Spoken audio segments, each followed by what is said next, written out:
Ships from the ancient classical world were very simple compared to the sophisticated vessels we have today, or so we might think. Yet two huge pleasure ships built for the mad Roman Emperor Caligula were discovered, which challenged historians' views of the ancients. It took a fascist dictator to rescue these amazing vessels and to reveal the secrets which had been lost for almost 2,000 years. These ships were the Titanics of the ancient world.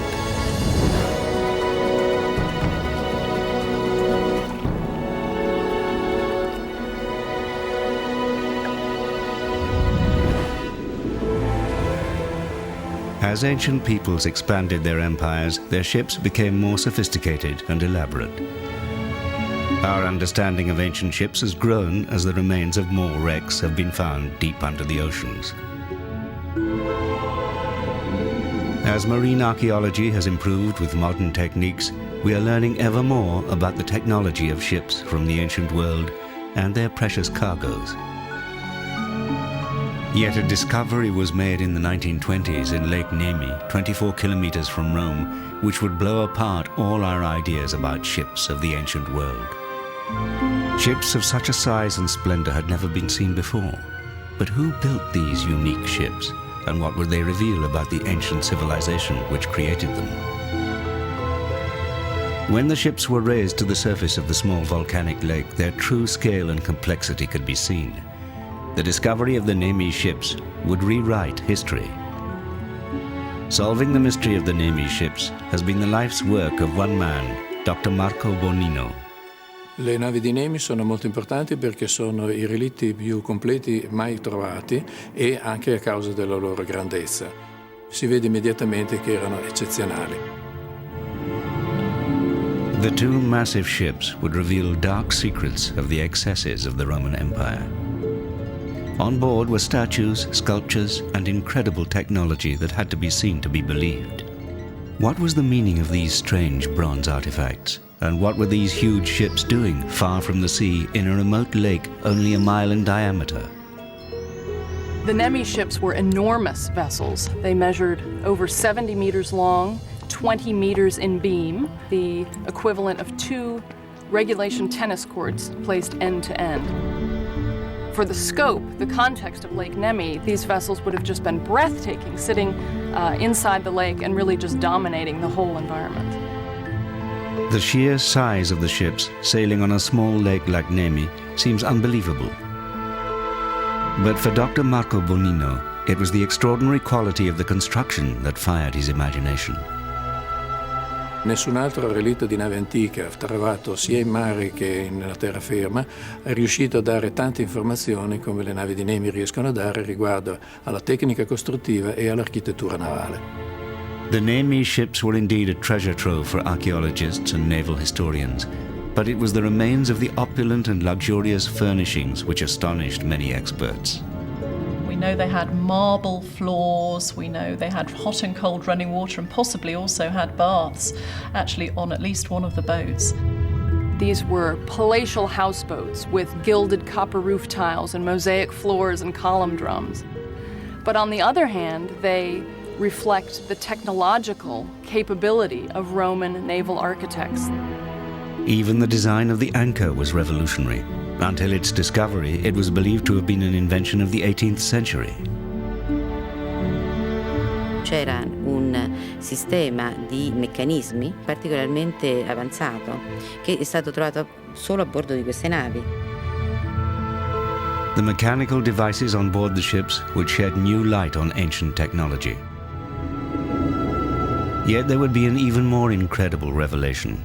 As the archaeologists removed lead pipes from the silt around the wreck, they noticed markings which astounded them.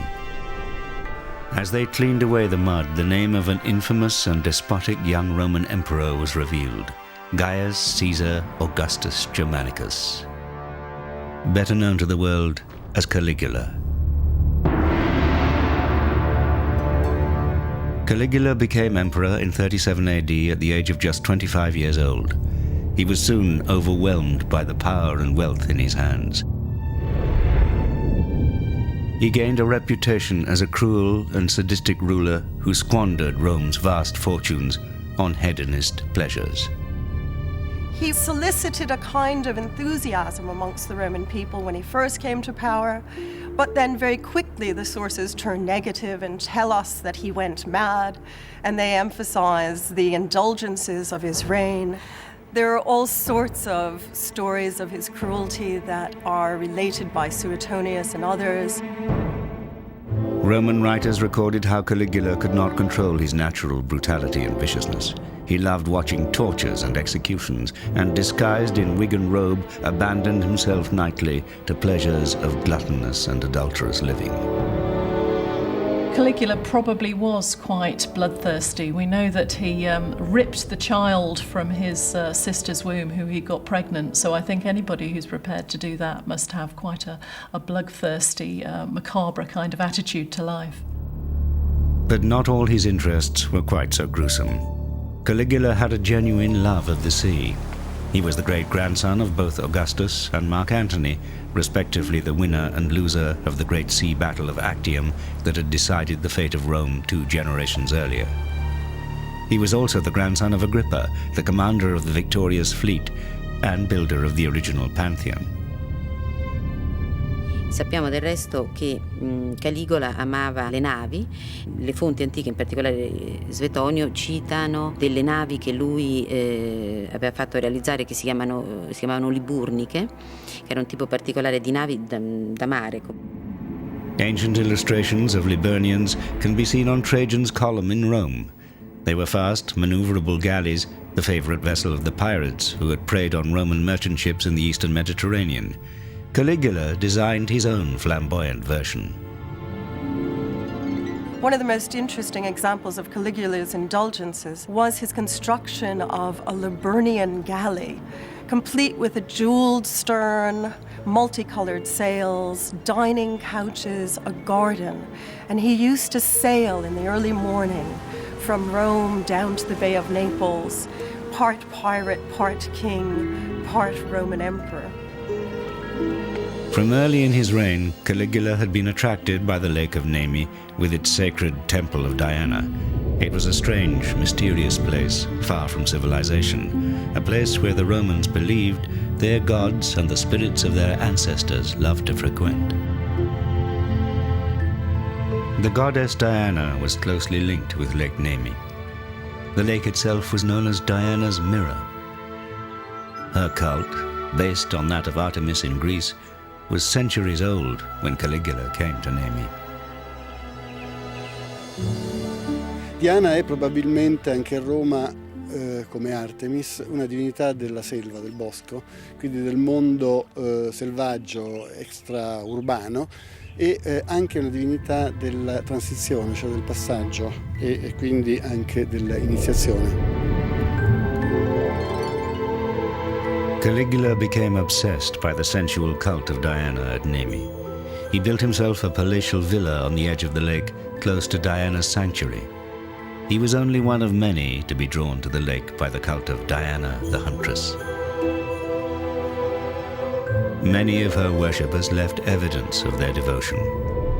The Romans believed that the gods had to be placated by the presentation of offerings in return for favors.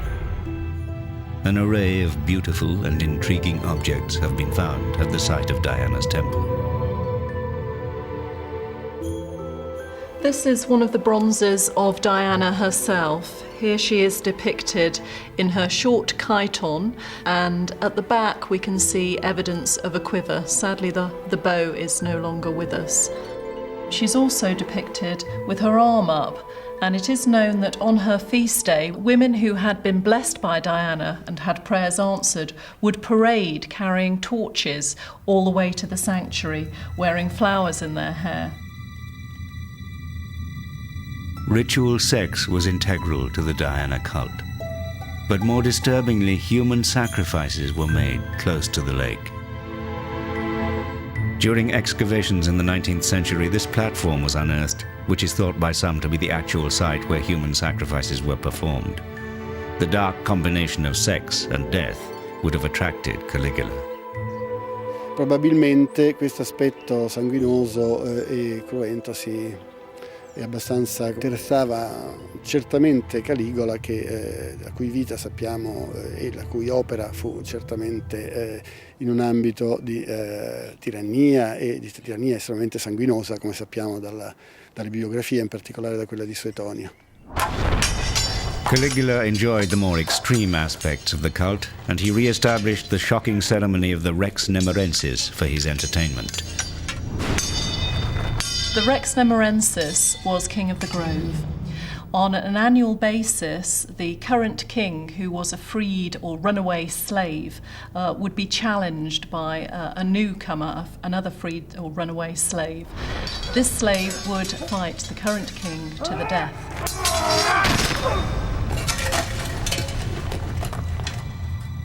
The cult of Diana allowed Caligula to explore bloodthirsty and perverse activities veiled as religious devotion. Lake Nemi was the ideal place for him to indulge himself. Caligula wanted to make his presence all-important at Lake Nemi. A palace would not be enough for Caligula. His extravagance led him to order 2 huge luxury ships fit for the most powerful man in the world. His instructions were that the first ship should be a floating temple dedicated to the worship of Diana. The second would be a luxury yacht for Caligula and his entourage to relax. He ordered the 2 ships must be unrivaled and take pride of place on the lake. The summer heat in Rome was unbearable, and Caligula longed for a refuge from his troubles in the city. Only a year into his bizarre and tyrannical reign, many Romans had become outraged by Caligula's lavish spending and eccentric behavior. In the eyes of his people, he was becoming an unstable leader. Forces were massing against him in Rome, and there were rumors of conspiracies to overthrow him. Caligula would escape from the city to his sanctuary at Lake Nemi, a place where he was once more surrounded by peace and tranquility, with the heat and politics of Rome out of sight and out of mind. Once here, Caligula could concentrate on the designs for his magnificent ships. They would celebrate his great majesty and elevate him above all others. What he really was trying to do was to recreate the Hellenistic pleasure barges of Egypt, of the Ptolemaic kings. Caligula was inspired by ancient writings which tell of the decadence of the Hellenistic princes. The spoils of the empire of Alexander the Great had been shared amongst them upon his death in 323 BC. They used their vast riches to live extraordinarily self-indulgent lives and to build incredible ships on which they enjoyed luxury cruises.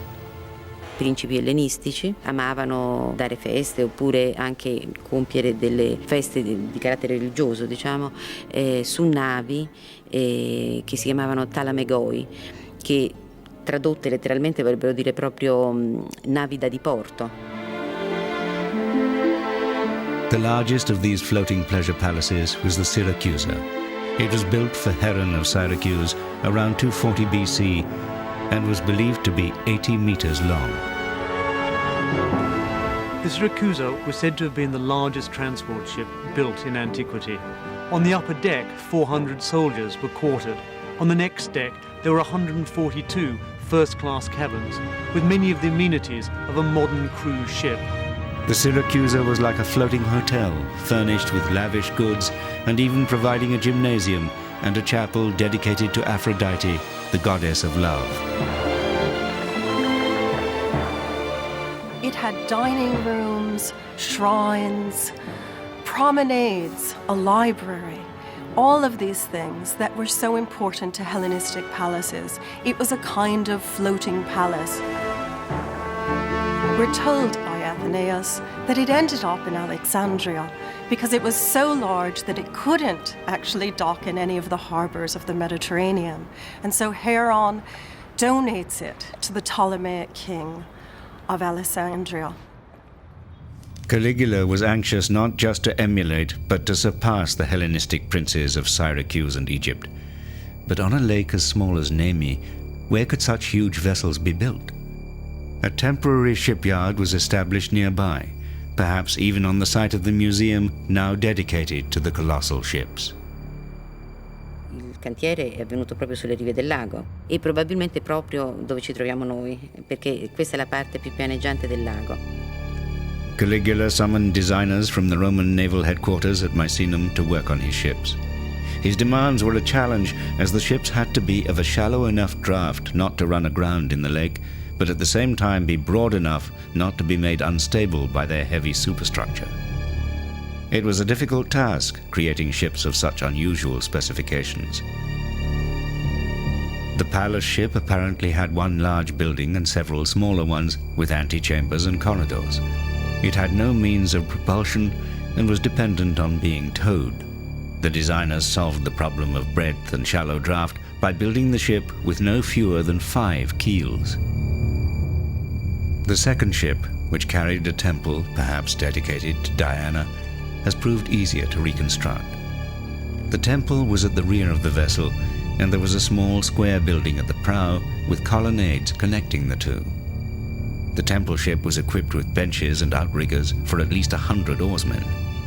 Workmanship on both vessels was of the very highest quality.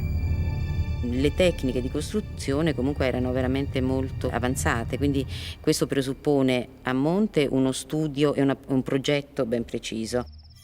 It was on extravagant projects like these 2 extraordinary ships that Caligula frittered away the riches so carefully accumulated by his miserly predecessor, Tiberius. But what actually went on board these ships? It's obvious from the elaborate remains, the opulence, that hedonistic pursuits were high on the agenda of the Roman emperor and his friends. The marble, the mosaics, the elaborate decoration. This was a playground for Caligula and his mates. I think there must have been a lot of dreams met on these ships. He was living out his fantasy life in this surreal, mystical place on these wonderful palace boats that, let's face it, only he had them. Nobody else at that time would have had the nerve to spend so much of the Roman taxpayers' money living such a life. Among the most extraordinary artifacts discovered on the ships was a series of bronze animal heads designed to moor the small boats on which Caligula and his friends were ferried to and from the shore. I bronzi decorativi sono senz'altro la parte più conosciuta. Decoravano le testate delle travi e avevano una funzione apotropaica, cioè di allontanamento del male. When the bronzes were first revealed from the wreck, there was an excitement and shockwave which engulfed the archaeological world. The quality of the bronze casting indicated that there was a very magnificent find at the bottom of Lake Nemi. But what other treasures and ideas would also be found? Giuseppina Ghini, the director of the Nemi Museum, has in her basement an Aladdin's cave which demonstrates the technical virtuosity of the Roman shipbuilders. Questo è il magazzino che ora stiamo rimettendo a posto, dove sono esposti un po' di materiali provenienti dalle navi e un po' di materiali provenienti dal territorio, in particolare dal santuario di Diana, a cui peraltro poi le navi erano collegate, come vedremo dopo. E tra i materiali delle navi ci sono questi tubuli fittili che servivano per sostenere un pavimento, permettere che questo venisse riscaldato. So amazingly, the discovery of these terracotta tubes proved that these gigantic ships had an elaborate underfloor heating system, which would allow the emperor to walk over ornate underfloor heating almost 2,000 years ago. The clay cylinders stood on a layer of tiles placed on the ship's deck. Around the cylinders, a supply of hot air was circulated, heated by a furnace below decks. Walls were constructed in between the rows of cylinders, which supported a floor topped by a lavishly decorated mosaic. The mosaics on board, although perhaps not as grand as this example from Arles, France, would have had colorful and intricate designs. During excavations, small fragments were found of the ship's beautiful mosaic floors.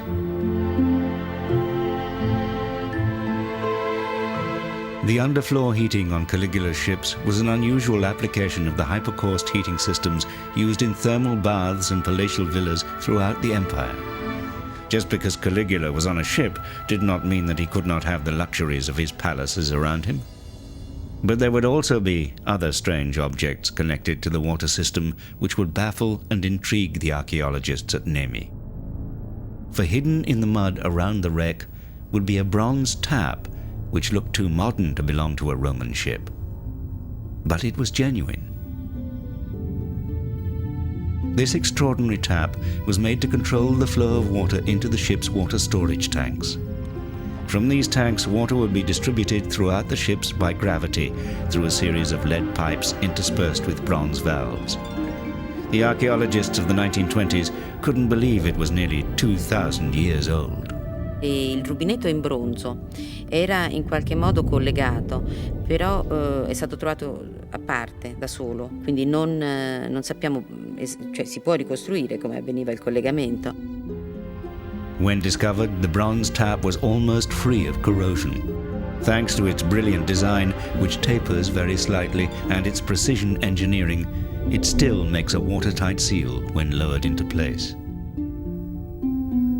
Remarkably, precision instruments of bronze like this tap are still being made today by almost exactly the same methods as those used by the Romans.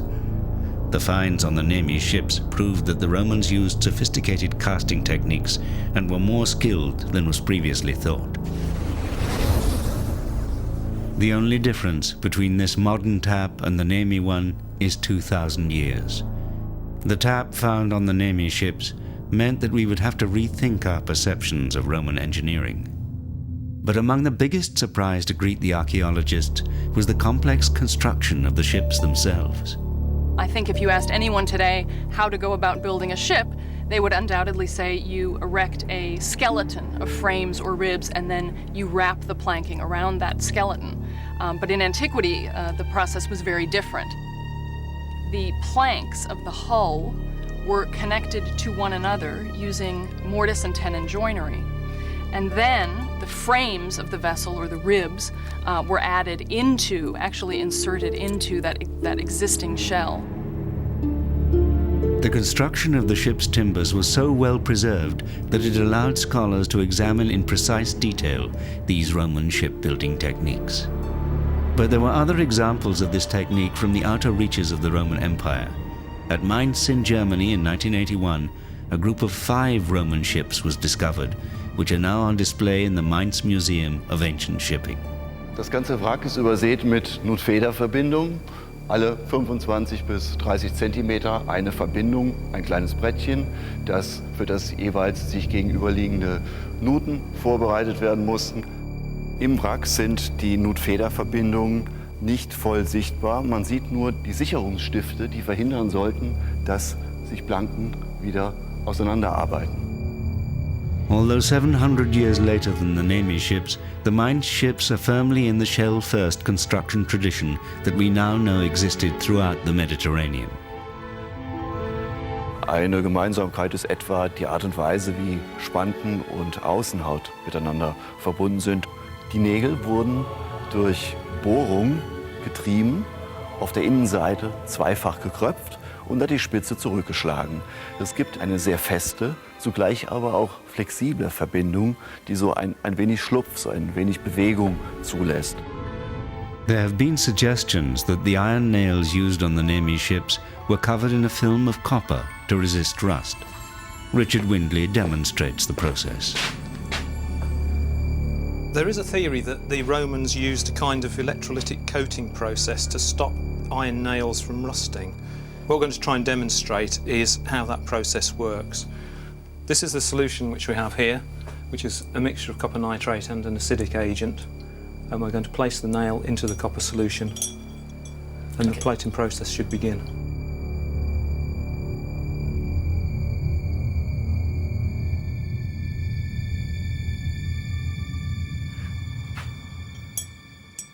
The process is an intriguing one.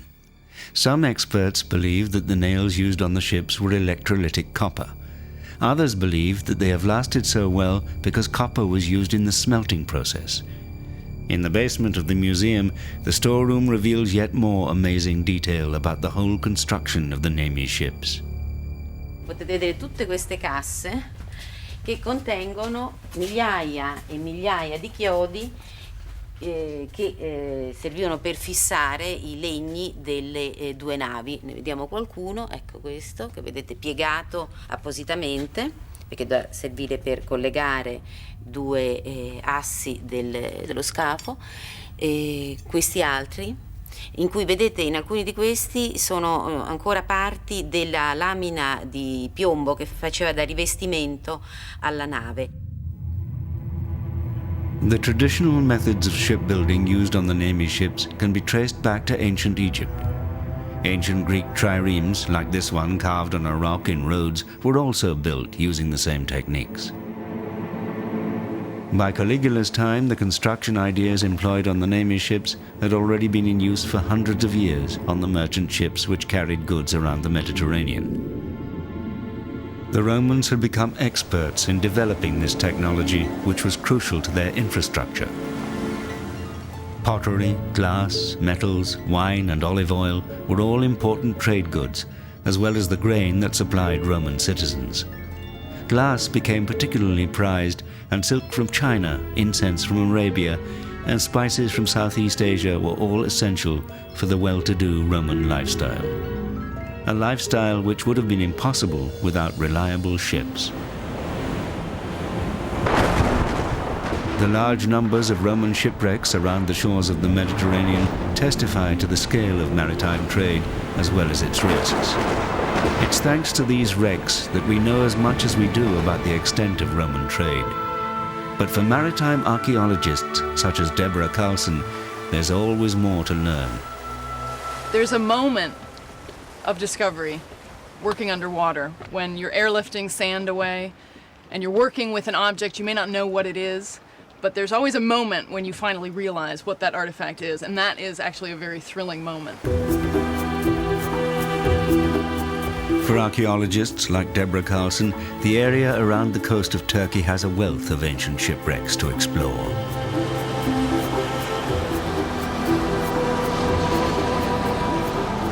There's hardly any current down there. When we hit the bottom, try not to stir up because it's really a muddy, real silty bottom.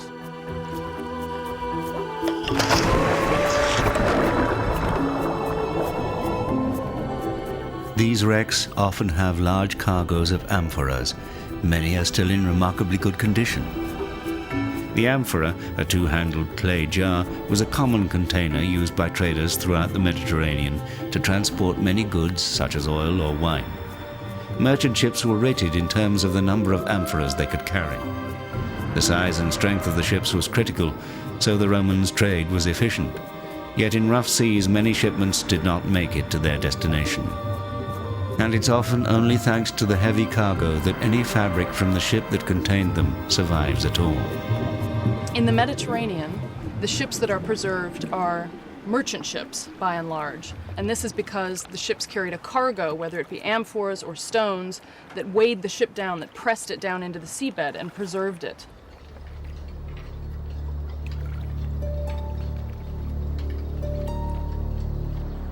Deborah Carlson has worked for many years on the Institute of Nautical Archaeology's shipwreck excavations. The institute is based at Bodrum in Turkey. Their expeditions have produced some amazing finds around the Turkish coast. This is a partial amphora from a 5th century BC shipwreck. And then actually we have a more intact example down here, which gives you some idea of what one of these transport amphoras looks like. This holds about 25 liters of fluid. We suspect that the amphoras were carrying wine, specifically because we see the remnants of pitch lining on the interior of the jars, and you can see some of that here on the mouth. In one of the Institute's most productive archaeological projects on a late Roman shipwreck at Yassi Ada in Turkey, they found amphoras containing drinking water, wine, oil, fish sauce, cereals, olives, and fruits. They also discovered remains of clothes, shoes, and gaming dice belonging to the crew. Wood from the wreck is being conserved in the Institute's basement. These are the trays that hold some of the ship's timbers. And in this example, we see one of the ship's ribs or frames that has been conserved in polyethylene glycol, or PEG. So this is what a ship's timber looks like once it has been stabilized and conserved. When the Nemi ships were brought to the surface in the 1920s, archaeologists discovered that the timbers were extraordinarily well preserved by the silt in the lake and by the collapsed material from the heavy structures weighing them down. Yet for many years prior to their discovery, local people had realized there was a mysterious secret lying at the bottom of Lake Nemi. The discovery of the Nemi ships is really a story unto itself, in that this is, in many ways, the development of maritime underwater archaeology. Even in medieval times, rumors circulated in the communities around the lake about the wrecks of two enormous ships that could sometimes be seen lying on the bottom. It wasn't long before treasure hunters and archaeologists were attracted to the lake, and bits of the ship's superstructure, amphoras and pieces of timber, were laboriously hauled up to the surface. For many centuries, locals living in the Alban Hills in this area knew about these legendary ships at the bottom of the lake, and there were various attempts to salvage these ships and to get at them. As early as the 15th century, the famous architect and scientist Leon Battista Alberti had a floating platform built and tried to raise pieces of the ships by means of hooks. Questi che vedete qui invece sono dei rampini che vennero utilizzati a partire dall'età rinascimentale, quando iniziarono i primi tentativi di recupero delle navi, che praticamente strappavano i pezzi di legno, le decorazioni e quanto si riteneva valido da essere portato a terra, ma ovviamente si distruggevano le navi e gli scafi. A century later, another historic attempt was made by Francesco Di Marchi. La prima attestazione di un sub, praticamente, il primo uomo che andava effettivamente sott'acqua. Diciamo che la struttura che utilizzava, che era in legno, una specie di casco in legno con un oblò di vetro, era su progetto di Leonardo da Vinci con alcune modifiche. Centuries would pass until 1827, when archaeologists decided to suspend a diving bell from a floating platform on the lake. It was considered partially successful when pieces of sculpture and mosaic flooring were salvaged. Then in 1885, Lord Saville, the British ambassador to Rome, discovered 1,500 incredible items at the site of Diana's temple at the edge of the lake.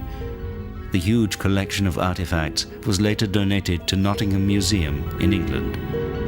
He got interested in archaeology while he was in Rome and did a number of excavations before actually purchasing the license to excavate Nemi himself as the chief archaeologist on the site. It must have been completely wonderful when these votives and the sculptures started turning up to realise exactly what an important find you'd actually made. Must have been absolutely terrific. 10 years later, this bronze head of Medusa was salvaged from the ships, and research into the feasibility of recovering the ships themselves became more intense. The Italian Navy enlisted the help of an expert diver to ascertain the exact position of the ships. He found them 180 meters apart, around 20 meters down. But no one could think of a way of safely raising them, until a certain fascist dictator came along. Mussolini seems to have taken every opportunity to associate his fascist regime with the glory of Imperial Rome. And he did this by sponsoring excavations, not only in Rome itself, but at Ostia. Mussolini was determined to associate the glories of ancient Rome with his own modern-day fascist regime. Many of his policies and dictates were influenced by Roman civilization. He planned to become a modern Roman emperor and to rebuild the old Roman Empire to its former glories. Archaeological excavations at Ostia, Nemi, and throughout Rome were integral to his grand scheme. Mussolini was obsessed by Roman archaeology. He hoped that he could associate his Italian fascist state with the glories of Imperial Rome. If he could link ancient and modern Rome together, he would be able to attract the intellectual middle classes to his fascist regime. The Nemi ships would be important as a political weapon. People pursued wrecks underwater for lots of different reasons, and the motives behind Mussolini's onslaught of Lake Nemes are very much in terms of linking himself to that glorious and great past, and effectively making himself grander and bigger and more important through the importance of the Nemi ships themselves. By involving himself with the Nemi ships, Mussolini believed he could associate himself with a Roman emperor. I think the Nemi ships carried an extra fascination for Mussolini because they gave a rare opportunity for an intimate insight into the personal life of a Roman emperor. But Mussolini's bid to bask in the reflected glory of ancient Rome seemed fraught with problems. Plans to lift the huge ships off the bed of the lake encountered insurmountable difficulties. But Mussolini had a cunning plan. He would exploit ancient Roman engineering technology in order to reveal the Nemi ships to the world for the first time in almost 2,000 years. He wouldn't raise the ships, he would lower the lake. To lower the lake, Mussolini planned to use a tunnel which had been bored through the hillside overlooking Lake Nemi centuries before the birth of Caligula. This almost unbelievable feat of engineering had been carried out in order to save the Temple of Diana at the edge of the lake from flooding. Amazingly, the Roman engineers had bored a hole about a mile long through the mountain to lower the water level in the lake. Mussolini's archaeologists knew that this tunnel in the hillside existed and would undertake an audacious plan to see if it could be used again. For Mussolini, the salvage of the Nemi ships with the aid of such magnificent early Roman technology became almost a sacred trust. Mussolini said, "It's a matter both of science and national pride, a debt of honor to the dignity of our nation." This Roman conduit, built in the 4th century BC, is one of the most extraordinary and least known pieces of civil engineering anywhere in the world. Che ci troviamo in questo punto è molto importante perché qui troviamo le scanalature di paratoie che servivano proprio per chiudere il condotto del canale. Queste paratoie, quindi bloccando questo materiale impuro, poi venivano rimossi attraverso quel pozzo là sopra da degli schiavi opportunamente addestrati che quindi mantenevano la pulizia dell'emissario lungo tutto il loro percorso. When the Romans built this conduit, they didn't simply start at one end and work their way through to the other. That was too easy. They had 2 teams of excavators, one on each side of the hill, and their surveying techniques were so accurate that the 2 groups of workers met almost precisely.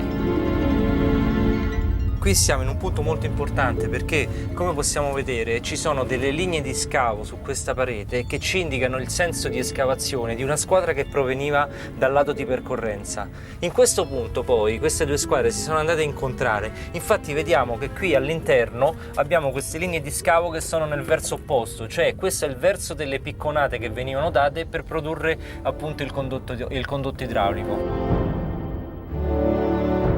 On the 20th of October 1928, Benito Mussolini arrived at the lake to switch on the huge turbines which were to pump the water up the hillside to the opening of the ancient conduit. Gradually, the water in the lake began to subside.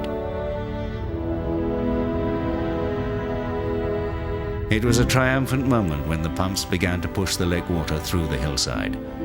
What would be revealed from the lake bed would astonish the world. The 2 ships would be seen for the first time in around 2,000 years. They were incredibly well preserved. The sheer size and condition of the ships would even surprise the archaeologists. But most significantly, these 2 ships and their marvelous furnishings would provide new evidence of the life of ancient Rome. From the remarkable finds produced by the earlier attempts at salvage, the archaeologists had realized that they were onto something special, and they weren't disappointed. Throughout the ships, the finely molded bronze fittings were breathtaking in their quality and condition. Each post head was individually modeled as a satyr, a faun, or a nymph. Many of the gilt copper roof tiles survived, and the wonderful bronze lion head, which capped the steering oar and was equipped with a ring to secure it, was also in almost perfect condition. An enigmatic bronze arm turned out to be yet another symbol to avert the evil eye. Soon the archaeologists were hard at work making plans of the ships with details of exactly where everything was found. Before the discovery of the Nemi ships, we really didn't have a very sound idea of how ancient ships were built. And when the ships were raised, this provided naval architects and archaeologists an opportunity to really study and appreciate exactly what went into the construction of a pegged mortise and tenon built vessel. Accepted knowledge of ancient shipbuilding had to be reconsidered. The excavation revealed stone anchors like this one were a thing of the past by the time Caligula's ships were built. Exciting new information was coming to light as a huge quantity of important artifacts and ancient technology was revealed. A series of extraordinary mechanical inventions was discovered on board. This complex metal device has been reconstructed by the Nemi Museum. It's one of a number of chain and bucket constructed bilge pumps used to remove any excess water from the ships. Sono delle norie che funzionano con un sistema di catena, in un certo senso con dei cucchiai o delle piccole vasche che servivano a togliere appunto l'acqua dal pozzo di Sentina. E per lo stesso scopo esistevano delle pompe a stantuffo che venivano ovviamente azionate a mano. This hand-operated pump was extremely technically advanced. It was a pump which used air pressure to move water around the ships. It's based on a design by the Greek inventor Ctesibius and is an ingenious device. But how effective could an ancient water pump really be? Right, this is what we think the pumps in the Nemi ship may have looked like. This is a reconstruction which is going to be probably a third or quarter scale. What we basically have here is a force pump, and it would have been used for lifting or forcing water around a conduit system within the ship. It's double-acting, double cylinders. The flow of water is continuous, as opposed to a single piston pump where the flow is intermittent. The pump lifted water from the tank underneath on the upstroke, and on the downstroke forced it out through a system of valves into the reservoir in the back of the pump. From the reservoir, the pressurized water was distributed throughout the ship. The design is extremely effective. Incredibly, the valves inside the pump were made of wood and bronze, but made an extremely good seal. The pump would be connected with the water tanks on board the ships, where rainwater was collected and stored for later use. But the pumps were not the only objects found on board the ships which created excitement amongst archaeologists. For discovered in the wreck of the ships was a platform which contained a set of strange bronze objects. Under close examination, it was deduced that these were Roman ball bearings. This was an amazing find, as it had been believed that it was in the time of the Renaissance, with the work of Leonardo da Vinci, that ball bearings had first been mentioned in history. But these finds would predate da Vinci by 1400 years. 2 sets of ball bearings were found, but what were they used for? Some believed that they were part of a mechanism to bring up the ship's anchor, but others believed that they turned a platform supporting a statue of a goddess. The platform would have been moved by a mechanism below decks, allowing the statue to magically move. One theory is that the platform carried a statue of Diana, but recently an alternative theory has been suggested. For some believe that the key to Caligula's strange behavior was an obsession with the rulers and gods of Hellenistic Egypt. It's thought he had traveled there as a young boy with his father Germanicus and become fascinated by everything Egyptian. He was especially interested by the brother and sister gods, Osiris and Isis. It seems that Caligula was keen to emulate the Hellenistic king of Egypt, Ptolemy IV, who married his sister and proclaimed them divine rulers. Caligula too had an incestuous relationship with his sister and encouraged the worship of Isis. Non a caso, proprio dopo la conquista dell'Egitto da parte di Augusto, vengono importati a Roma tutta una serie di credenze, di culti orientali. E anche qui a Nemi, infatti, nel santuario di Diana, a Diana si sovrappone Iside, questo forse proprio all'epoca di Caligola. So is this why Caligula was so keen to build for himself a floating pleasure palace like that of the Hellenistic rulers of Egypt? And was Caligula's fascination with the brother and sister gods, Osiris and Isis, simply a way of rationalizing his own lust for his sister Drusilla? Certainly contemporaries reported that his mourning for her following her early death was extravagantly histrionic. On the death of his sister Drusilla, Caligula deified her, giving her honors that had never been given to a Roman woman before, and in many cases would never again be given to a Roman woman. So his connection to the Ptolemies was much more personal, perhaps, and he saw them as also legitimizing this very particular relationship which he seems to have had with his sister. Caligula was assassinated in the 4th year of his reign at the age of just 29. So disgusted were the Romans by his greed, cruelty, and arrogance that his amazing ships were scuttled and left to rot at the bottom of the lake, only to be rescued upon the orders of Mussolini. But this wasn't the end of the story. A purpose-built museum was erected for the ships on the site where they had been built, on the edge of the lake. The ships were maneuvered carefully into it, and there they remained until, towards the end of the Second World War, the retreating German army set fire to them. The Nemi ships were almost totally destroyed. It was a disaster.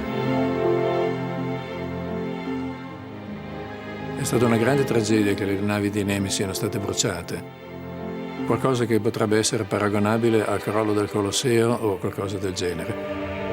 Never before had ships of such magnificent quality, luxury, technical achievement, and state of preservation been discovered from the ancient world. After they were recovered from beneath the water, the Nemi ships were available for study to scholars and archaeologists for less than 15 years before their final destruction. It's something we'll never get back. I mean, that's information that's gone forever. Restoring the wreck of the museum was a relatively easy task. But what could be done about the ships?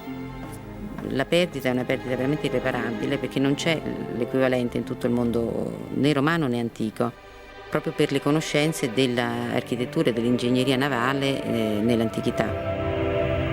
The museum, lovingly restored though it is, seems strangely empty. Though some wooden artifacts, like the Roman anchor, miraculously survived, the two small-scale models of the ships themselves are dwarfed by the memory of the originals. Qui vedete, li abbiamo restaurati da poco, sono alcuni dei legni che si sono salvati. Un trave molto lungo è visibile esposto.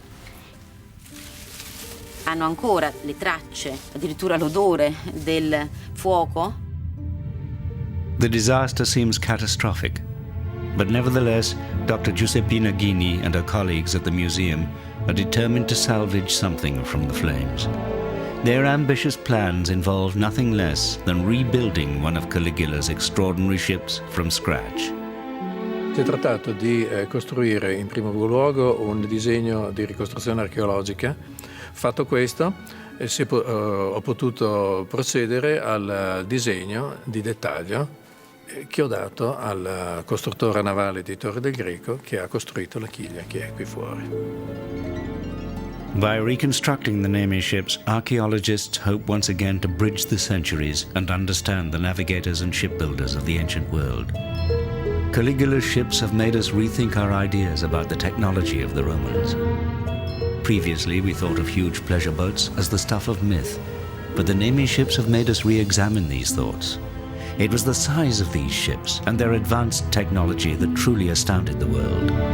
One day, if the plans come together, a replica of Caligula's temple ship will once again sail on the lake, and once again show the world that these ships were indeed the Titanics of the ancient world.